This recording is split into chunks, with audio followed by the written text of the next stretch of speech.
Good morning, guys. Thanks for tuning in wherever you are watching from.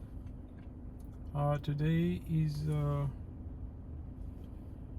6th of February 2025, and today we'll be talking about the automotive industry with what's taking place right now, in the US, with the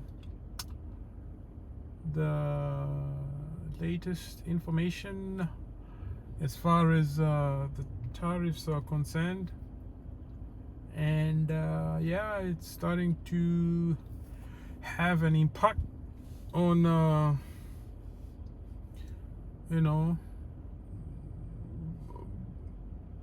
both sides of the borders, whether it's Mexico or Canada.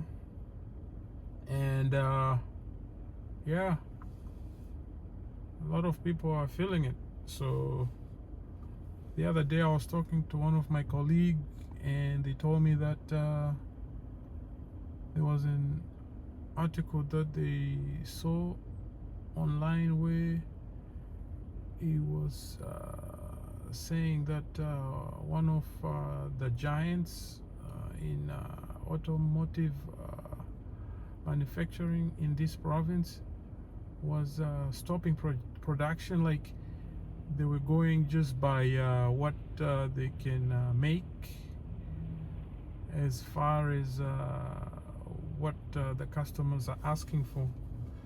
So they're going by by the orders, I guess. And I guess this has never happened before, but yeah, depending on how people make orders, and that's how they're just running their operations. But anyways, this article is from US Auto.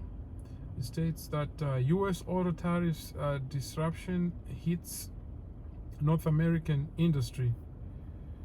US auto tariffs will profoundly impact automotive production and sales in North America.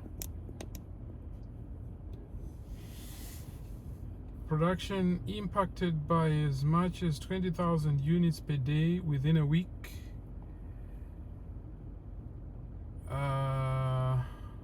S&P Global Mobility's Auto Intelligence Service provides daily analysis of global automotive news and events, including the automotive industry focus. We deliver timely context and impactful analysis for navigating the fast-moving industry. Behind the Headlines offers a bi-weekly dive into recent top stories. The highlights are mainly based on the US imposed 25% tariffs on Canada and Mexico, 10% additional tariffs on China. Canada issues retaliatory tariffs. China issues retaliatory non-autos tariff. Mexico responds expected potential for immediate North American production impact of 20,000 units per day. The stability of the North American automotive ecosystem saw an existential threat turn to action on February 1st, 2025. That day, US President Trump signed 3 executive orders regarding trade structures, with major new tariffs to be enacted with effect from the 4th of February on Canada, Mexico, and mainland China. These include auto tariffs that will profoundly impact automotive production and sales in North America. By late afternoon on February 3, negotiations with both Mexico and Canada enabled their tariffs to be delayed by a month, while the 10% tariffs on goods from mainland China were imposed. None of the three countries were able to negotiate further delay, and on March 4, 2025, the 25% tariffs on Canada and Mexico went into effect. Imports from China are now assessed with an additional 10%, bringing the tariffs under this action to 20%. The only adjustment is that Canadian energy, oil, and natural gas are tariffed at 10% instead of 25%. These tariffs were to be applied in addition to any current tariffs, which for China includes some products tariffed at most favored nations, which was quoted around 2.5%. Automotive products at 25% already, and electric vehicles at 100%. Canada countered with a 25% tariff on an immediate $30 billion in US goods, with another $125 billion in additional goods tariff planned to come in force 21 days later. Canada had also held off on those tariffs in February, but has implemented them as of March 4 as well. President Trump used the International Emergency Economic Powers Act. The act gives the president broad leeway to assess tariffs under a national emergency without congressional approval. Trump declared illegal immigration and smuggling of illicit drugs, fentanyl in particular, as national emergencies, formally identifying the national emergency. These tariffs were to address negotiations and delays. Mexico and Canada negotiated the delay from February 4 to March 4 by increasing their activity to stop illegal migration and drug smuggling at their borders. Mexico's president agreed to 10,000 troops of the Mexican National Guard to patrol the border. Canada's subsequent agreement echoed the move from Mexico, though Canada's plan is more robust, more detailed, and included a commitment for a $1.3 billion investment into improving border security and illicit fentanyl trade. Customs and duty changes, along with imposing tariffs. An exemption was set aside on February 4. The exemption had meant packages with self-reported value under $800 could be imported without duty. Setting it aside immediately caused chaos at customs centers and ports not prepared to deal with the additional volume of packages to be tracked and assessed, and minimus was restored. On March 3rd, President Trump addressed this issue, saying the exemption will be lifted as soon as the Commerce Secretary has developed and is ready to implement procedures to handle the workflow. Consumer goods from mainland China will be most severely impacted by this change. Another key change with these tariffs is that there will be no duty drawback integrated into the Canada and Mexico tariffs. credit for US content in a Canada or Mexico built vehicle will not be factored into duty calculations. Duty will be determined on final vehicle value. Probability of scenarios, 70% probability, a quick resolution. Now that the 25% tariff scenario has been deployed, we see 70% probability for a quick resolution. In that case, we will see the tariffs only if in effect of 0 to 2 weeks. We will see some automaker production lost due to supply issues and border gridlock and short-term OEM production holds. In this scenario, we expect that all lost sales in production is regained in short order. S&P Global Mobility estimates that there are about 63,900 light vehicles produced per day across North America, with 41,700 units produced in the US, 17,600 units in Mexico, and 4,600 units in Canada. We estimate that production disruption caused by the tariffs could result in 1/3 of production being disrupted in the region within 1 week. This would equate the disruption of more than 20,000 units per day in short order. 20% probability extended disruption. However, we also see potential for an extended disruption.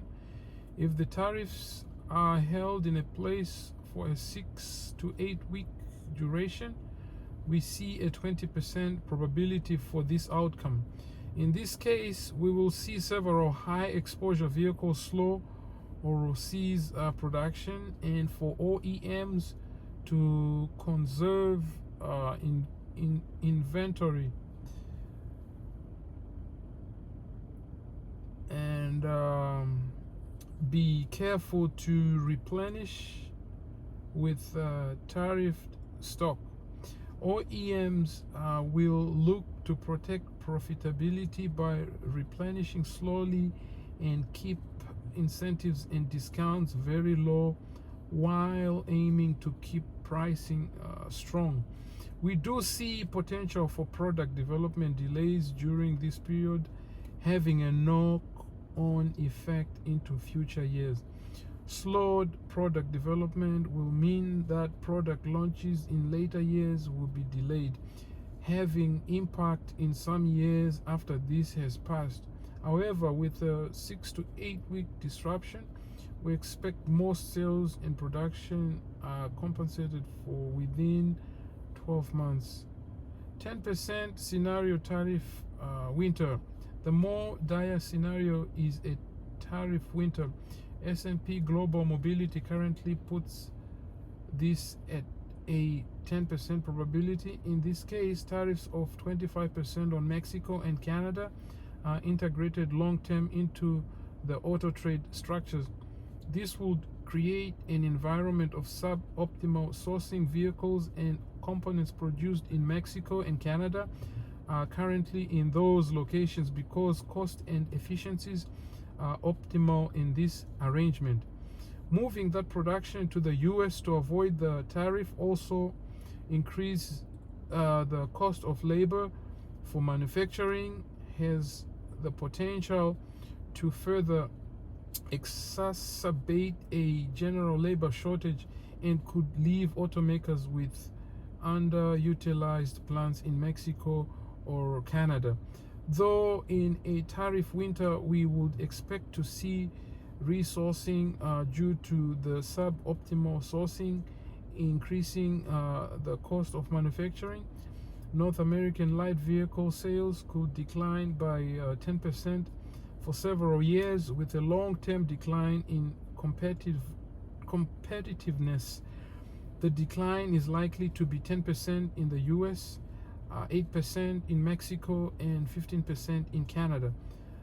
A key issue here is that OEMs and suppliers will only invest capital and resources if there is a long-term stability in the trade and source planning environment. A tariff winter presumes some level of stability, even at higher cost. In the meantime, the uncertain trade situation may delay development of future vehicle programs. This is particularly true in light of additional emission and fuel economy regulation as uncertainty. Well, in summary, now that the tariff against Canada and Mexico has been imposed, it will significantly disrupt the economics of the region. S&P Global Mobility sees potential for North American production to be impacted by as much as 20,000 units per day within a week. We do expect to see announcements from automakers regarding potential sourcing considerations, which were in the works prior to the tariffs being announced. We may see other changes as well. As example, reports indicate that Honda is re-evaluating a previous plan to add production of the next generation Civic to its Mexico plant in 2027 and source from the US instead. Well, guys, there you have it. The choice is yours to make. As many of you may know, that this is really affecting all the stakeholders involved, and it's also eye-opening for them that, like, even sometimes when they produce so many units, sometimes they can just supply the car dealerships without not having like the proper sales in place. Sometimes it's hard to sell new products when you have stock of the year before in in their dealerships. So it's really tough for them to move forward, as per se. So we'll see how it goes. Most people, they might have some concerns if most automakers decide to make their vehicles in Mexico, and they have concerns with quality, and sometimes some people have concerns with plants getting closed, mainly here in Canada, and a lot of people will be losing their jobs also. So it's really affecting everyone.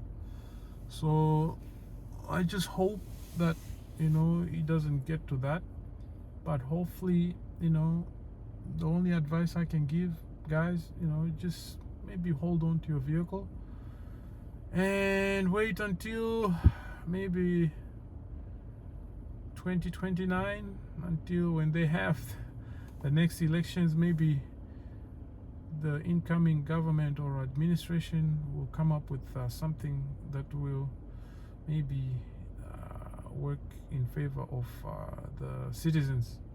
But anyways, guys, thanks for watching. Let me know what you think. Is it the best time to maybe change your car, or maybe is it time for you to wait and see how it plays out and just go with the flow? And maybe is it time for you to reevaluate your transportation choices? Maybe it's high time maybe you utilize maybe the public transit system if you can, wherever you live. But yeah, very interesting times. So I only have this to say, and hopefully maybe you can make something out of it. Guys, please don't forget to like, share, comment, and subscribe if you like what I'm about. And yeah, Stay safe. Have a wonderful day. Peace. Bye.